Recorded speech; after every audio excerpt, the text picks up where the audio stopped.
Մեքսիկայի Դոս Բոկաս նավահանգստում նավթի արտահոսքը բնապահպանական ու տնտեսական լուրջ ճգնաժամ է առաջացրել։ Զբոսաշրջային լավագույն կենտրոններից մեկը, որը մինչև կես միլիոն տուրիստ է ընդունում, վտանգի առաջ է կանգնած, տուժել է 1300 ձկնորս։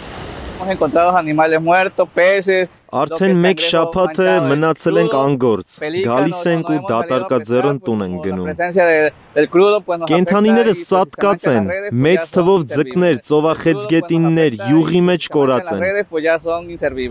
Մեքսիկայի լողափերը արդեն մեկ շաբաթ ողողված են դարչնագույն մածուցիկ հեղուկով, այն հասել է մեկուական ծովածոց, սեկոգետ, անգամ մի քանի բնակավայրեր։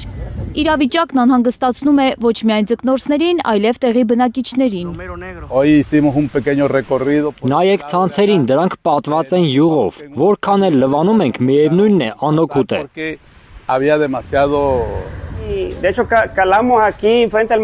Արդեն այրոց եմ զգում կոկորթումս, բայց ինչ արած, ստիպված եմ աշխատել, որովհետև ուրիշ ինչպես փող աշխատեմ, ձկնորսությունն իմ կյանքն է։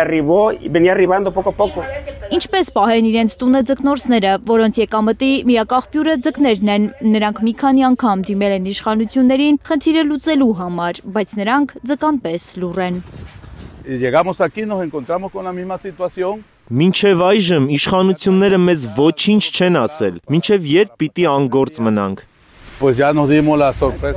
Տեղի իշխանությունները փակել են վտանգված ափամերձ գոտիները, նավթային ընկերությունը հայտարարել է, որ արդեն անում են քայլեր խնդրի կարգավորման համար, 2 արտահոսք են կանգնեցրել։ Շրջակա միջավայրի գործակալությունն էլ հետաքննություն է սկսել, պարզելու արտահոսքի պատճառները։ Աննա Գյուլնազարյան, Սմբատ Ասլիկյան, Հայլուրի համար։